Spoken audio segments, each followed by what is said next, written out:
Hello guys, welcome back to my channel Learn with Amandeep. That's part 3 of history expansion of British power in India. Now next topic of this chapter is British Mysore conflict.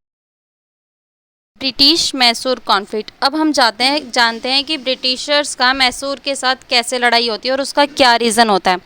अब ऐसा होता था कि कभी कभी Britishers अपने आप को प्रोटेक्ट करने के लिए डायरेक्ट मिलिट्री कन्फ्रंटेशन करती थी। अब हम जानते हैं ये इसका मतलब क्या होता है। मिलिट्री कन्फ्रंटेशन का मतलब होता है दो दो हाथ कर लेना। जब कंपनी को लगता था कि प्रॉफिट नहीं हो रहा है तो वो मिलिट्री कन्फ्रंटेशन किया करती थी। इंडिया में साउथ के एक प्रोविजंस हुआ करता था, वो था मैसूर।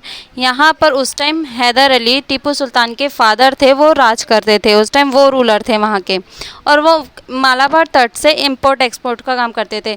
मालाबार तट पर जाते थे और वहाँ से वो सेल और परचेज़ का काम करते थे। मालाबार तट पर किन किन चीज़ों का सेल परचेज होता था? पेपर, कार्डमन, इन सारी चीज़ों का। मालाबार तट पे सिर्फ मैसूर के ही नहीं, ब्रिटिश, डच और भी कंपनी यहाँ से गुड बाय और परचेज करती थी। हैदर अली से पहले वोडियाज यहाँ पर राज करते थे। वोडिया डायनेस्टी थी, जैसे कि एक मुग़ल डायनेस्टी हो गई, इसी तरीके से वो भी एक डायनेस्टी थी। लेकिन मैसूर में हैदर अली कब्ज़ा कर लेता है। वोडियाज जहाँ पर पहले राज कर रहे थे मैसूर में, उसके बाद क्या होता है, हैदर अली उस पर कब्ज़ा कर लेता है। अब हम जानते हैं हैदर अली ने कब से कब तक रूल किया था। हैदर अली ने 1761 से लेकर 1782 तक राज किया था।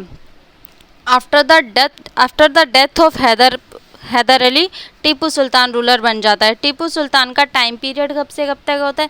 टीपू सुल्तान का टाइम पीरियड 1782 से लेकर 1799 तक होता है। और इनकी डेथ कैसे होती है? इस टीपू सुल्तान की डेथ युद्ध के दौरान अपनी कैपिटल को बचाते बचाते उनकी डेथ हो जाती है। अब जानते हैं प्रॉपर कि कैसे कौन कब कैपिटल को बचा रहे थे, किससे बचा रहे थे, ये सारी चीज़ें। 1785 में Tipu Sultan sandalwood, paper, cardamom export करने से मना कर देता है। किसको मना कर देते हैं? ब्रिटिशर्स को मना कर देते हैं। ब्रिटिशर्स को मना क्यों कर देते हैं? ब्रिटिशर्स की चल रही थी फ्रेंच से लड़ाई, और फ्रेंच की फ्रेंडशिप थी टीपू सुल्तान से। तो उन्होंने अपनी फ्रेंडशिप के नाते उन्होंने ब्रिटिशर्स को मना कर दिया कि तुम यहाँ से अब इंपोर्ट एक्सपोर्ट नहीं कर सकते। और इसका एक और रीज़न भी था, ब्रिटिशर्स ने हैदर के साथ लड़ाई की थी। तो इन दो रीज़न्स के चलते उन्होंने ब्रिटिशर्स को मना कर दिया कि अब आप यहाँ से इंपोर्ट एक्सपोर्ट नहीं कर सकते। तो इसका मतलब क्या हुआ? अब तो ब्रिटिशर्स को लॉस होने लग जाए। तो ब्रिटिशर्स ये प्लानिंग प्लॉटिंग करने लग गए कि इन्हें किस तरीके से डराया जाए, इन्हें किस तरीके से इन चीज़ों को कंट्रोल में करें ताकि हम अपना प्रॉफिट अर्न कर सकें, हमारा जो ट्रेडिंग का काम है वो कंटिन्यू चलता रहे। तो इसके लिए 4 वॉर होते हैं। 4 Wars were fought with Mysore. इसमें आएगा एक एंग्लो वर्ड आएगा। एंग्लो का मतलब क्या होगा? वो ब्रिटिशर से। जहाँ जहाँ एंग्लो वर्ड्स आएगा वहाँ पे जिसकी भी लड़ाई हो रही होगी उसमें उसके नाम के साथ साथ एंग्लो आ जाएगा, उसका मतलब ब्रिटिशर्स है। फर्स्ट वॉर कब होता है? चलो देखते हैं। अब फर्स्ट वॉर होता है 1767 से लेकर 1769 तक। फर्स्ट मैसूर मतलब ब्रिटिश का वॉर किसके साथ होता है? मैसूर के साथ होता है। इसका रिजल्ट क्या होता है? इसमें हैदर अली जीत जाता है। सेकेंड वॉर होता है 1780 से लेकर 1782। इसे बोलते हैं सेकेंड एंग्लो मैसूर वॉर। इसमें आधी लड़ाई के बीच में ही हैदर अली की डेथ हो जाती है और उसकी बाकी की लड़ाई टीपू सुल्तान लड़ते हैं। और टीपू सुल्तान का साथ कौन देता है? फ्रेंच, क्योंकि फ्रेंच और टीपू सुल्तान की फ्रेंडशिप अच्छी थी। इसमें मैच ड्रॉ हो जाता है, ना कोई जीत पाता ना ही कोई हार पाता है। थर्ड वॉर होता है 1790 से लेकर 92 तक। एंग्लो मैसूर वार ही है ये भी। इसमें टीपू सुल्तान अपने कुछ पार्ट्स हार जाता है। उसका पर्टिकुलर एक जगह नहीं, काफ़ी सारी जगहों पर कंट्रोल होता है, रूल होता है, तो उसमें से कुछ पार्ट्स वो अपना हार जाता है। इसमें टीपू को अपने दोनों बच्चों को ब्रिटिशर्स को एज अ हॉस्टेज मतलब कि बंदी बनाकर रखना पड़ता है, क्योंकि ब्रिटिशर्स उनसे बहुत सारा पैसा मांगते हैं और उसके पास इतना पैसा नहीं होता, तो उसकी वजह से उसे अपने दोनों बच्चों को बंदी बनाकर देना पड़ता है ब्रिटिशर्स को। फोर्थ वॉर होता है। फोर्थ वॉर कब होता है? 1799 में। ये फाइनल वॉर होता है और उसे द बैटल ऑफ सेरेंजापट्टनम भी कहा जाता है। इस लड़ाई में टीपू सुल्तान अपनी कैपिटल को बचाते बचाते उनकी डेथ हो जाती है। तो अभी मैं थोड़ी देर पहले ही पढ़ा था कि उनकी डेथ कैसे हो जाती है, ये पढ़ते। तो फोर्थ वॉर में होती है और वो अपनी कैपिटल को बचाते बचाते उनकी डेथ हो जाती है। तो कंपनी अल्टीमेटली वॉर में जीत जाती है। कौन सी कंपनी जीत जाती है? वो ब्रिटिशर्स की कंपनी जीत जाती है। अब लड़ाई के बाद क्या होता है? मैसूर में टीपू सुल्तान के हारने के बाद वापस वोडियाज रूलर बन जाते हैं। वोडियाज कौन थे? जो हैदर अली से पहले मैसूर पर राज कर रहे थे। Then subsidiary alliance was imposed on the Mysore. अब उसके बाद आ जाता है टॉपिक हमारा, नेक्स्ट टॉपिक है ब्रिटिश मराठा कॉन्फ्लिक्ट। सबसे पहले हम समझते हैं मराठा एम्पायर था क्या। सबसे पहले हम देखते हैं third battle of Panipat. Third battle of Panipat से पहले मराठा बहुत ज़्यादा ताकतवर थे, पावरफुल थे, और मराठा सोचते थे कि अगर थर्ड बैटल ऑफ पानीपत वो जीत जाते हैं तो वह दिल्ली पे कब्जा कर लेंगे। बट ऐसा नहीं होता, वो थर्ड बैटल ऑफ पानीपत हार जाते हैं और वो ये सोचते थे दिल्ली पर कब्जा करने के बाद मराठा ब्रिटिशर्स को भी भगा देंगे। बट वो तो बैटल हार जाते हैं, तो मराठा का ये सपना सिर्फ सपना ही रह जाता है।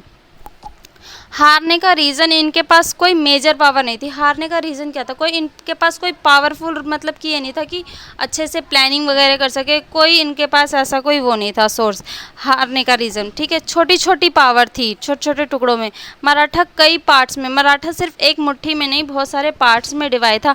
अलग अलग चीफ होते थे और हर पार्ट के लीडर को सरदार कहते थे। अब हम बात करते हैं कौन कौन से चीफ थे। पेशवा पूना में, तो ये सबसे ज़्यादा पावरफुल हुआ करते थे। सिंधिया ग्वालियर में, होलकर इंदौर में, गायकवाड़ बड़ौदा में, बोंस्टल नागपुर में। नॉर्थ वेस्टर्न पार्ट में मराठा का कब्जा था। मराठा और ब्रिटिश के बीच 3 बार लड़ाई होती है। 1775 से लेकर 1890 तक होती है।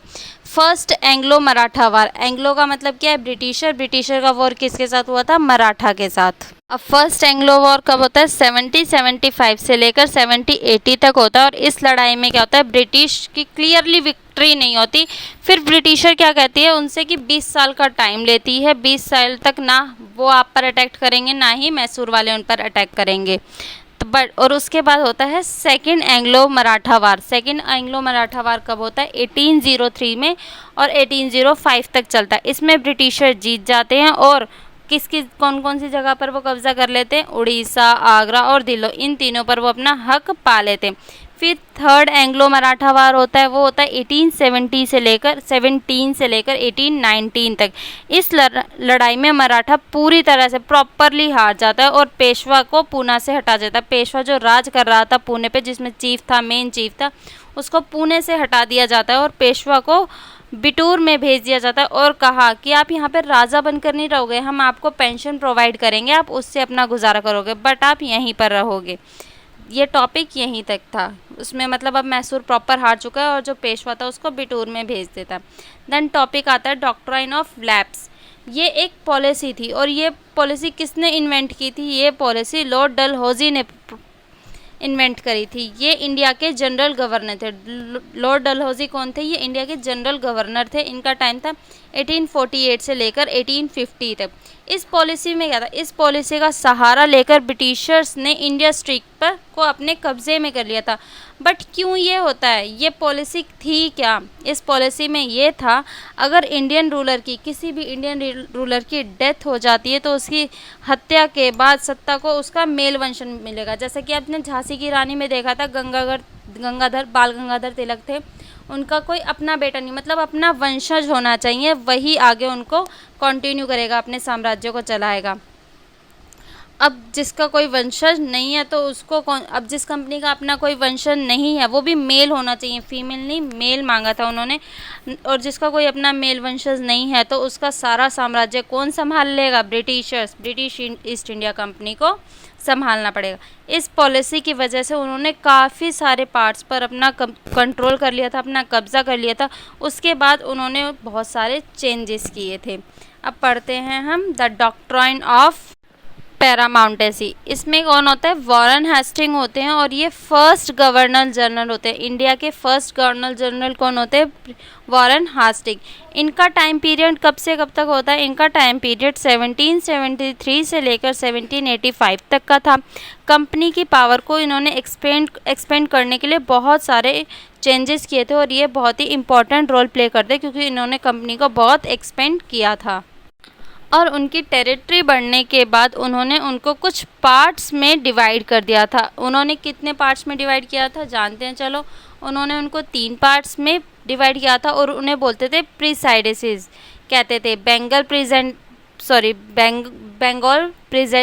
Presidency, Madras, Bombay. They are 3 presidencies. हर प्रेसिडेंसी को गवर्नर हेड करते थे और इन तीनों को के अलग अलग गवर्नर थे और इन तीनों के पर भी कोई हेड होता था और उसे बोलते थे हम गवर्नर जनरल।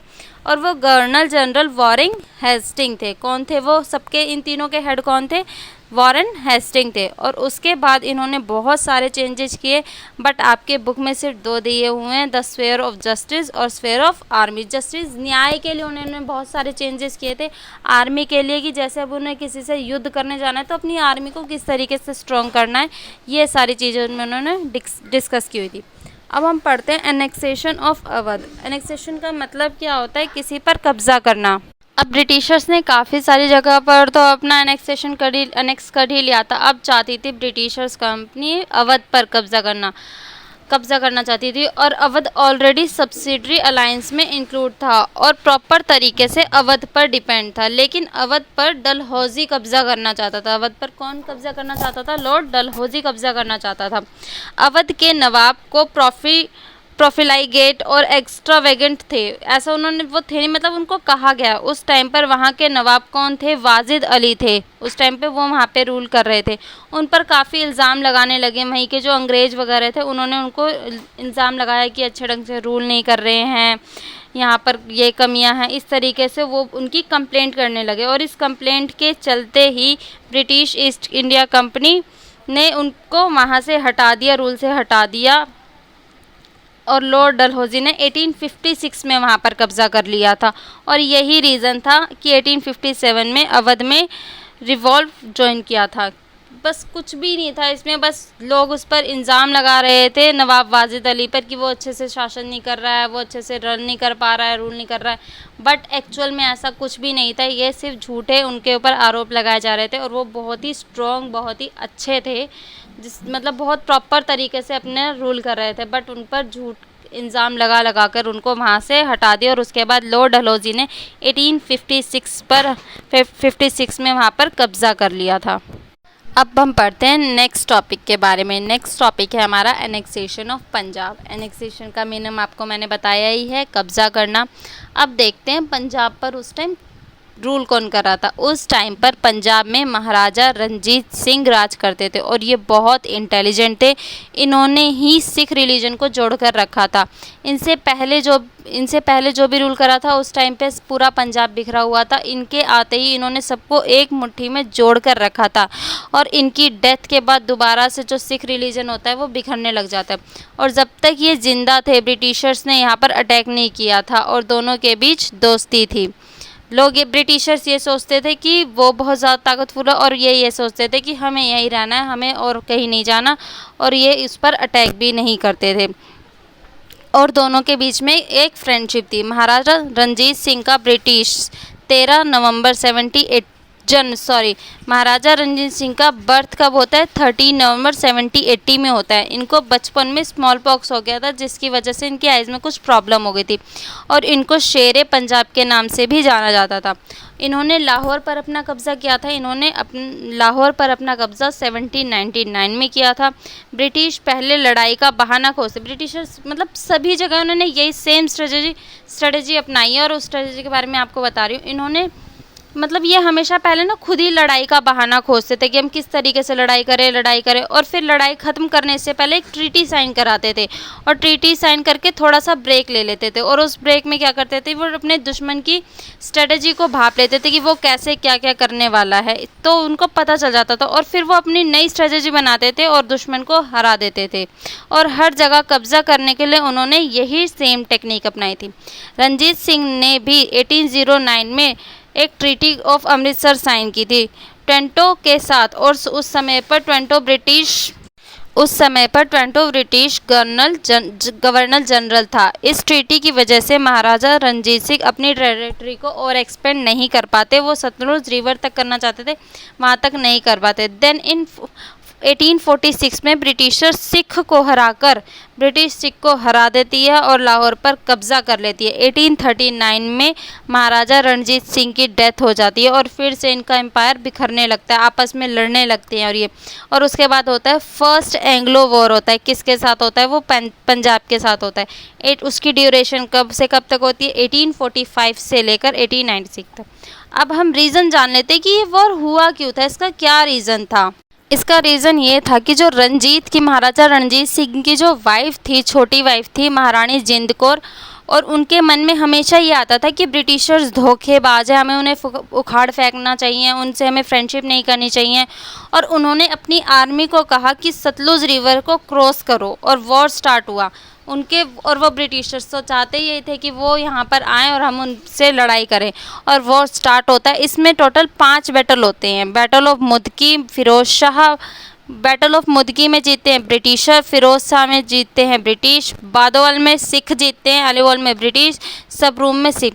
तो और अगर हम ओवरऑल देखें तो कौन जीतता है? ब्रिटिश जीतती है, क्योंकि 3 बार ब्रिटिश और 2 बार सिख जीतते हैं, तो उसमें ब्रिटिशर्स ही विन करते हैं। और फिर इन्होंने 2 ट्रीटी बनाई थी, ब्रिटिशर्स ने 2 ट्रीटी बनाई।